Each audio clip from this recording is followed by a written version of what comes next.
Hello, YouTube. Artificial intelligence technologies are rapidly developing in the world, and China is not staying away. Recently, scientists from China announced the creation of an AI capable of simulating the behavior of various military leaders. This was reported in South China Morning Post. Customized, innovative Chinese artificial intelligence can analyze the mindset, experience, and personal qualities of commanders, as well as their shortcomings. The uniqueness of this technology lies in the fact that the personal characteristics of the virtual commander can be individually customized to the customer. This allows the Chinese army to conduct more realistic military exercises in a virtual environment, which compensates for the lack of high-ranking officers who cannot always participate in such events. A cut above analogs in other countries, the distinctive feature of Chinese AI is the ability not only to act as an assistant commander, but also to independently manage combat operations. This distinguishes it from its American counterparts and allows China to take a leading position in the field of military innovation. At the same time, the United States is also actively developing AI technologies for military applications. This is according to the Russian media. The Special Operations Forces of the U.S. Army are already practicing the use of the Ghost Machine software, capable of synthesizing the voice of the commander of the enemy army to provide information and psychological impact. What about Russia? I looked at independent assessments. The Russian armed forces have been solving the tasks of catching up with modernization for a decade, and therefore, following the American and Chinese militaries, they're showing great interest in the AI technologies, trying to use them in military communications and control systems. Under the influence of both general problems and the peculiarities of Russia's political and economic system, the level of its scientific and technical development, the state of industry and education, the Russian approach in this area is what could be labeled as conservative. We could actually see this in the battlefields of Ukraine based on available media reports, more or less objective. Within the framework of this approach, it is important not only to modernize in conditions of limited resources, but also to preserve the order existing in the army and the country as a whole. This allows us somewhat to identify the main areas of use of AI technologies in the Russian army and identify the long-term risks of such use. The origins and main contradictions of the Russian approach are as follows. The development and applications of the automated control systems, ACS, for solving military tasks began back in the 1950s. In parallel with the development of the Soviet missile program. In the 1960s and 1980s, automated control systems for aviation, navy, and ground forces began to appear. However, the limited number of these systems in the Soviet army, as well as the shortage of communications, intelligence, navigation, and precision weapons, led to the fact that for 2 decades after the collapse of the USSR, the Russian army did not rely on ACS in its military campaigns. And although the development of such systems continued on a limited scale, the concept of network-centric warfare formulated in the early 1990s began to be implemented in Russia only in the 2010s. At the same time, the question arose about the prospects of using artificial intelligence technologies in new weapons and military control systems.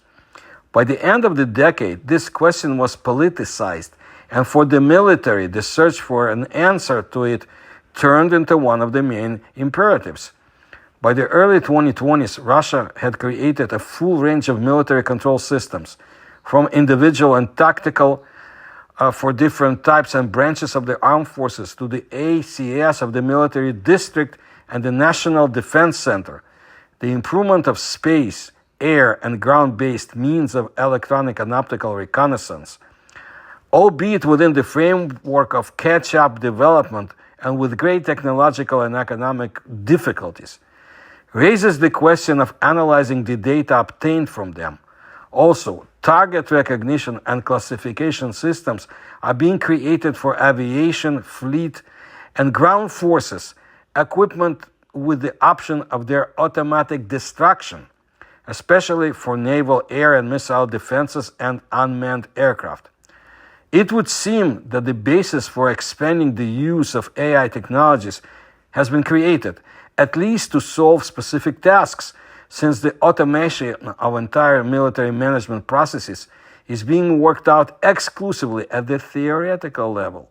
However, communications and control remain the Achilles heel of the Russian armed forces. The military themselves describe this problem as a deep discrepancy between the organizational and technical directions of information support for combat operations. Simply put, the effectiveness of using even those communication and control systems that were supplied to the army in the last decade is limited by insufficient training of officers and junior commanders and the decision-making system itself. Quite different from China. Artificial intelligence technologies will not only be unable to stop this contradiction, but may even worsen it. In Russia, the Central Research Institutes of the Ministry of Defense are engaged in it. I'm not going to name them. If you want to, you can look it up yourself. Of which the 27th Central Research Institute is the main one.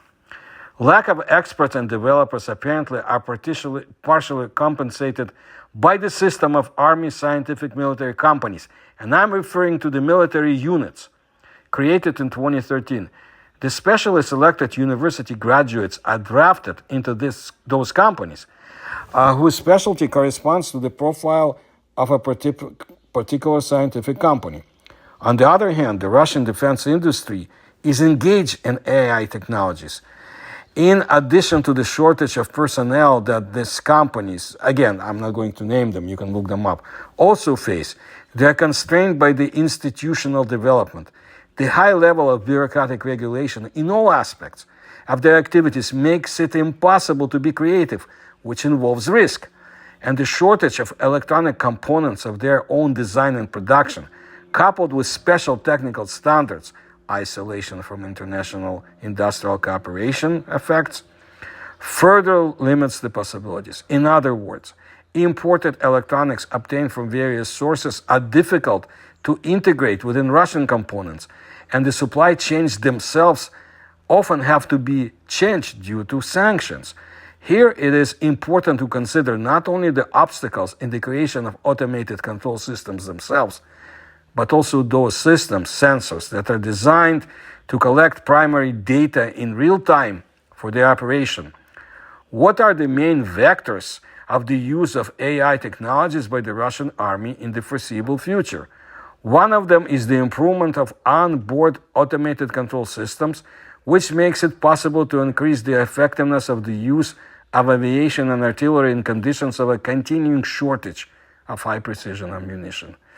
This is designed to ensure the superiority of the Russian military over the enemy in local conflicts at an affordable price with limited capabilities. At the same time, a single information space for active troops will still be formed within the framework of individual operations rather than the military campaign as a whole. Autonomous attack drones are likely to remain basically piece-by-piece exotics for a long time, but as you can see, more and more usage of them is done all over the world. As for ground robots, they will be suitable not so much for conducting combat operations due to the extreme complexity of their development, but for supplying troops on the battlefield and evacuating the wounded along the routes laid by these troops. Another vector is the expansion of the practice of computer modeling of campaigns in their preparation, at least the creation of machine algorithms for calculating the basic parameters of such campaigns seems to be a solvable task today. Another vector is the use of AI technologies in optimizing the supply of troops in the peacetime and in preparation for military operations. The fact is that the Ministry of Defense's bet on a large dual-use logistics complexes instead of hundreds of traditional military warehouses involves improving the quality of logistics, automation in the armed forces. At the same time, the negative American experience with the intelligent Alice system is likely to be considered. This system was designed to optimize the supply of spare parts for F-35 fighters, but its side effect was the low combat readiness of the aircraft. If we talk about a large-scale conflict in which Russia may face a superior enemy, then the main goal is not to achieve qualitative parity or superiority over it. It is simply beyond its strength.